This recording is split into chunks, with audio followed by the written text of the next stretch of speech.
the USS Liberty, and the terrifying reality that engulfed her. As dawn broke on the morning of June 8, 1967, the first golden tendrils of sunlight gently kissed the undulating dunes of Sinai. Just a stone's throw north, the USS Liberty cut through the choppy waters of the eastern Mediterranean, its course set due east. But don't let the serenity fool you.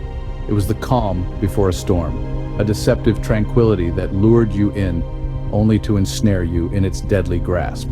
The USS Liberty, a seemingly innocuous ship, bore the markings GTR-5, a cryptic code for the National Security Agency's fleet of spy ships.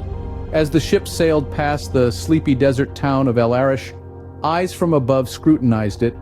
An Israeli reconnaissance aircraft hovering at a height of 4,000 feet scrutinized the ship, identifying its markings, and relayed this information back to Israeli naval headquarters. The Liberty was sailing troubled waters in troubled times.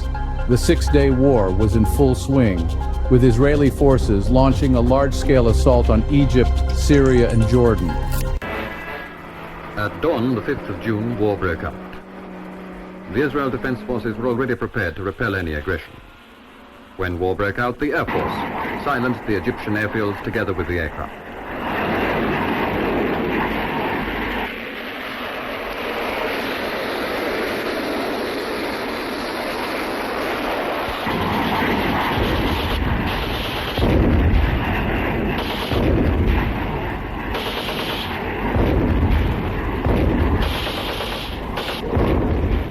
At the same time, the Navy took action, also marking up several daring exploits.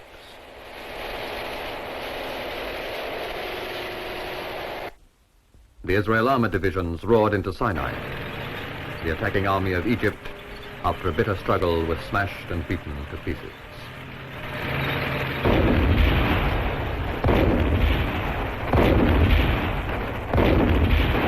Desperate to avoid getting embroiled in the Middle Eastern conflict, the U.S. Joint Chiefs of Staff were in dire need of on-the-ground information in Egypt. Ships were the perfect solution. They could get close, intercept crucial signals, and, unlike aircraft, could stay on station for weeks, eavesdropping, pinpointing transmitters, and analyzing intelligence. Hence, the Liberty, large, swift, and conveniently positioned near the Ivory Coast, received its orders. Throughout the morning, the Liberty continued its journey, under constant surveillance from above. At one point, an Israeli Air Force Naratlas Nord 2501 circled the ship before heading back towards the Sinai. Crew member Larry Weaver recalls the plane flying just above their mast, the large Star of David clearly visible. He even remembers waving to the co-pilot, who waved back and smiled. The ship's markings and the American flag were in clear sight. The underway flag was unmistakably displayed, especially given their proximity to a war zone. By 9:50 a.m., the minaret at El Arish was visible to the naked eye, standing tall like a solitary sentinel in a desert sea. Unbeknownst to the crew, the Liberty had sailed into a private nightmare. Near the minaret, Israeli forces were committing a heinous act of slaughter. Air Force, infantry, artillery, and tank corps combine to sweep across the Sinai Peninsula to the Suez Canal, east into Jordan, north into Syria. Thousands of prisoners are taken, while Jordan announces she lost 15,000 troops in the sudden and devastating campaign. Israeli spearheads race to the Gaza Strip, advance across the entire Sinai, taking Sharm el-Sheikh at the mouth of the Gulf of Aqaba, thus breaking the blockade. The old city of Jerusalem is captured, as well as Bethlehem, the west bank of the Jordan, and the drive into Syria stops just short of Damascus.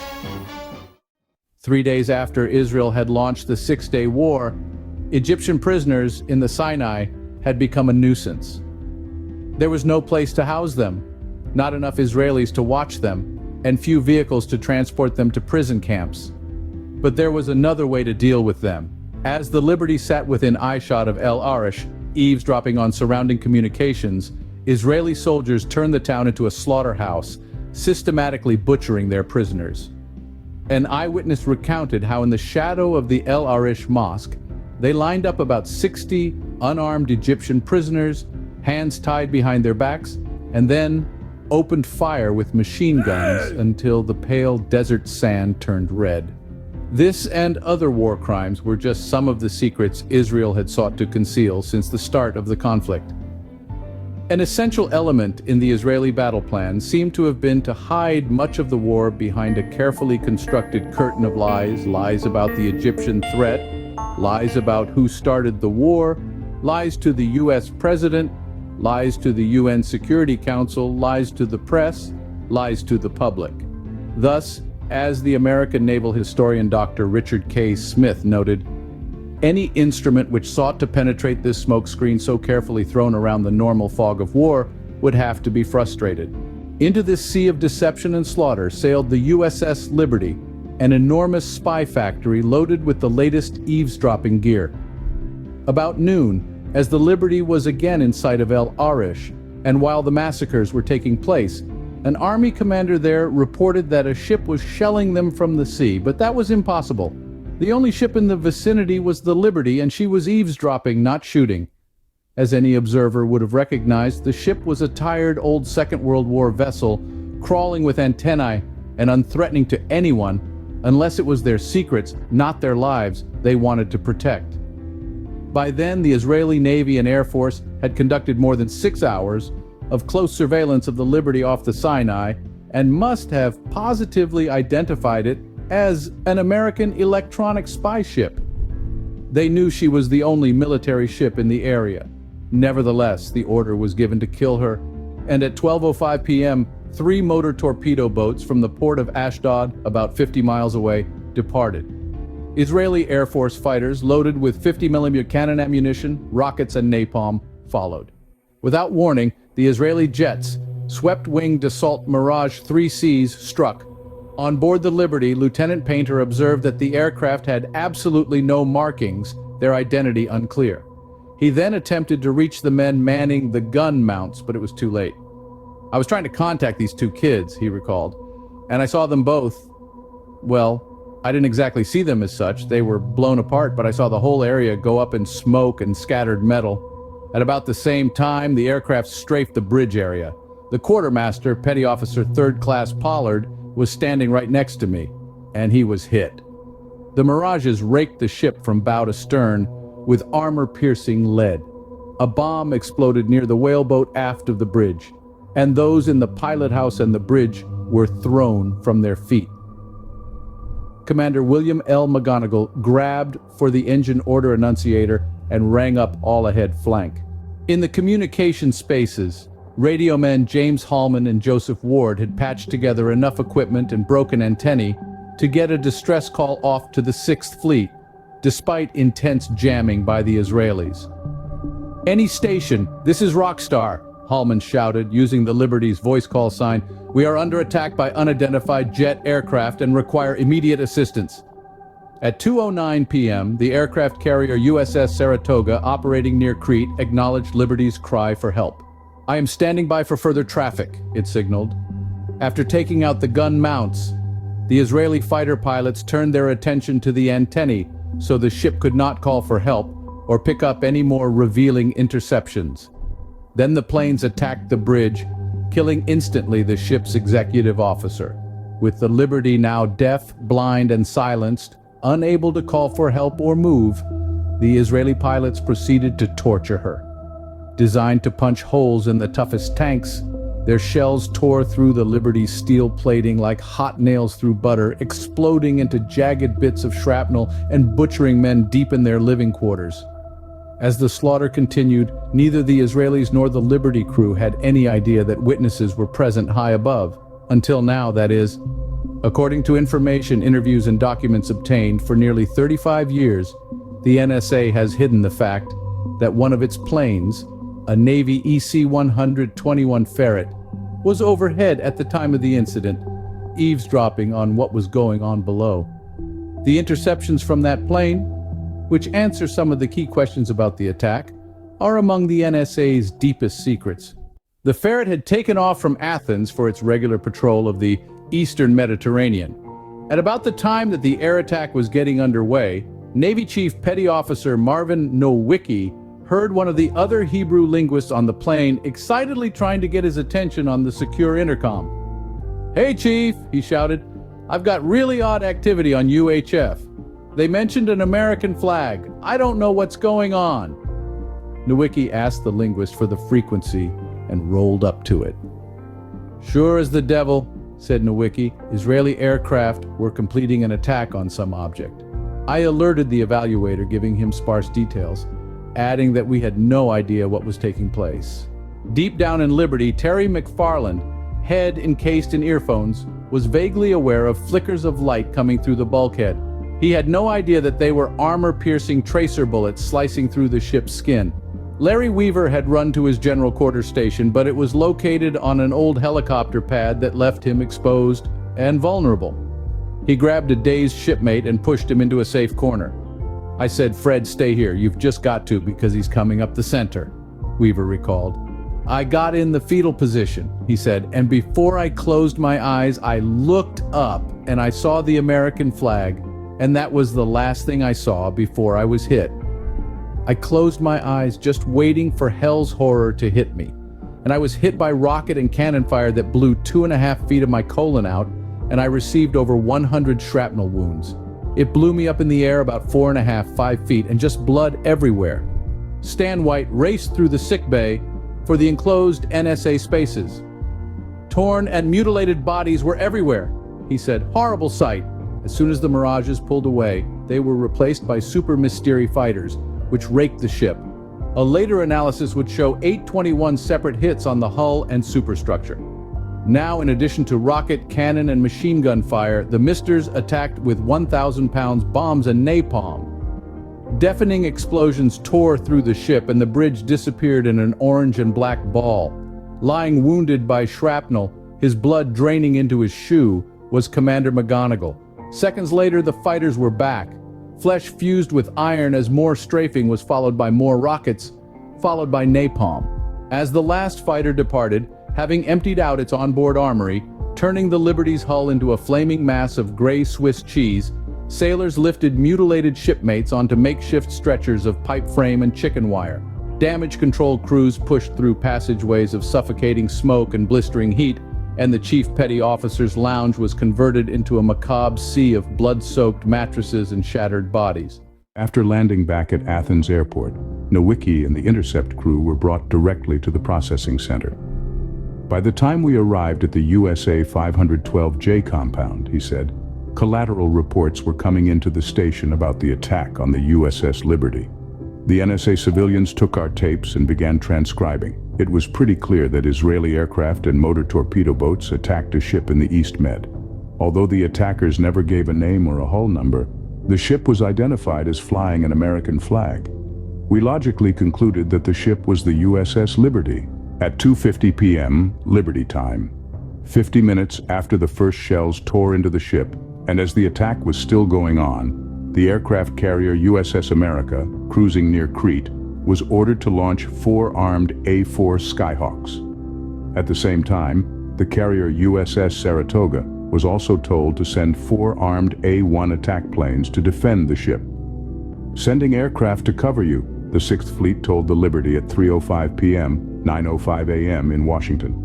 "Surface units on the way." At that moment in Washington, President Johnson was at his desk on the phone, alternately shouting at congressional leaders and coaxing them to support his position on several pieces of pending legislation. But 4 minutes later, he was interrupted by Walt Rostow, National Security Advisor, on the other line. "The Liberty has been torpedoed in the Mediterranean," Rostow told Johnson frantically. The NSA's worst fears had come true. "After considerations of personnel safety," said Deputy Director Tordella, "one of my immediate concerns, considering the depth of the water and the distance of the ship offshore, had to do with the classified materials on board." Tordella got on the phone to the Joint Reconnaissance Center, JCS, and spoke to the Deputy Director, a Navy captain named Vineyard. "I expressed my concern that the written material be burned if at all possible, and that the electronic equipment be salvaged if that were possible," he said. But Tordella was not prepared for what he heard. According to NSA documents, classified top secret, he was told that some senior officials in Washington wanted above all to protect Israel from embarrassment. Captain Vineyard had mentioned during this conversation, wrote Tordella, that consideration was then being given by some unnamed Washington authorities to sinking the Liberty, in order that newspapermen would be unable to photograph her and thus inflame public opinion against the Israelis. I made an impolite comment about the idea.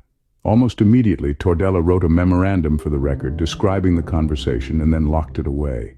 Back on the Liberty, at 2:24 p.m., after the air attack ended, 3 motor torpedo boats appeared flying the Israeli flag and approaching at high speeds. Then, at 2:34, they attacked.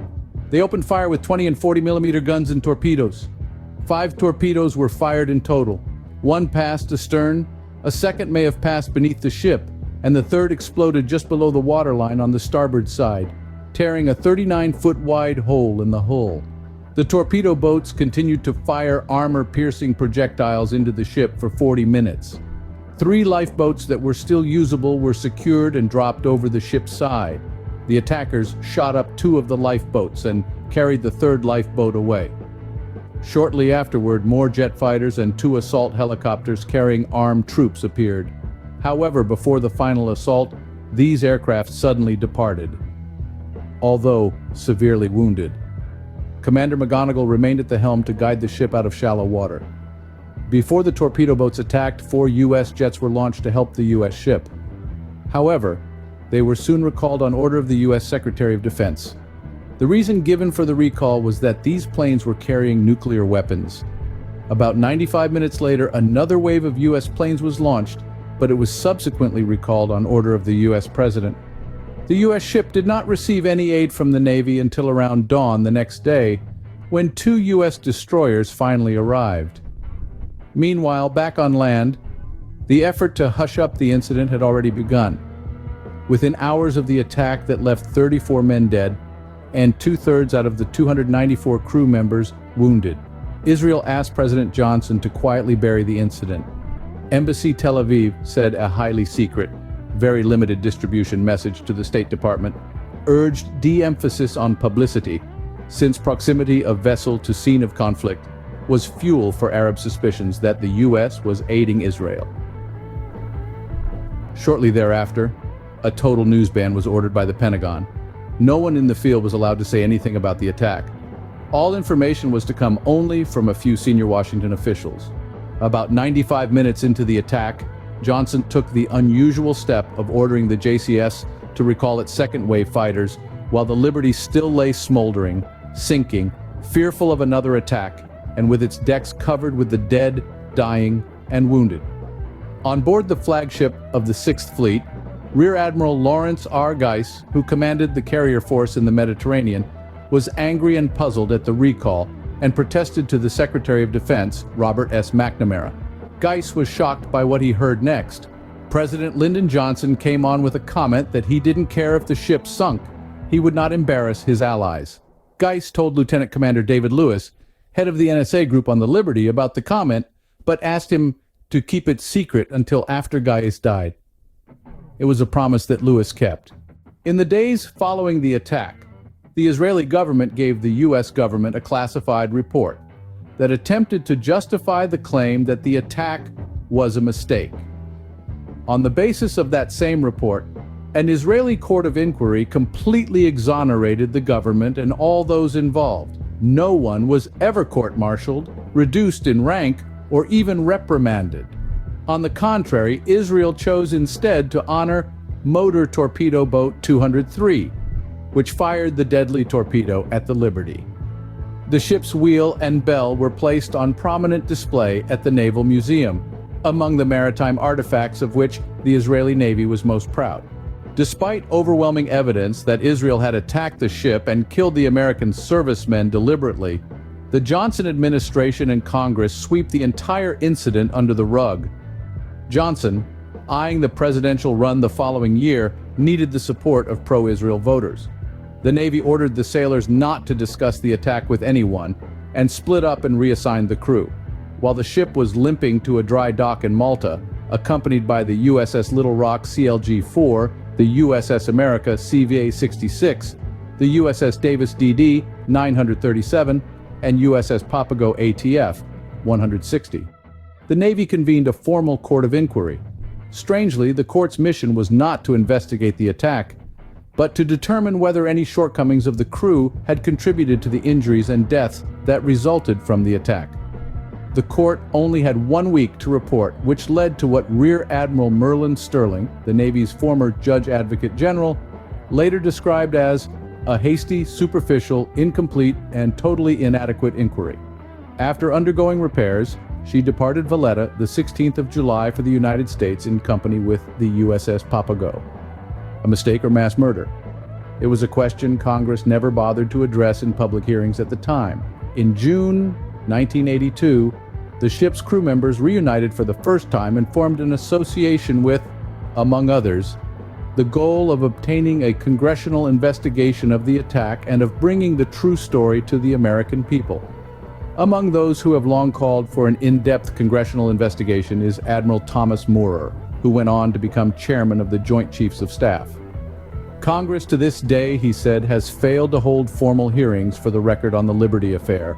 This is unprecedented and a national disgrace. So, what are we left with? A controversial incident? A spy ship riddled with holes? A cover-up at the highest level? And a lingering question.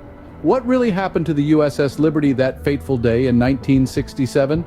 The answers may be as elusive as the truth itself, lost in the murky waters of political alliances and wartime deceptions.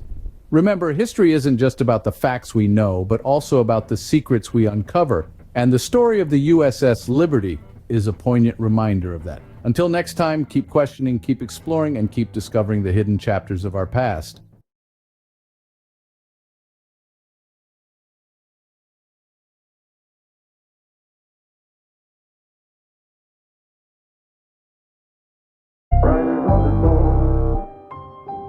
Riders on the storm. Into this house we're born. Into this world we're thrown.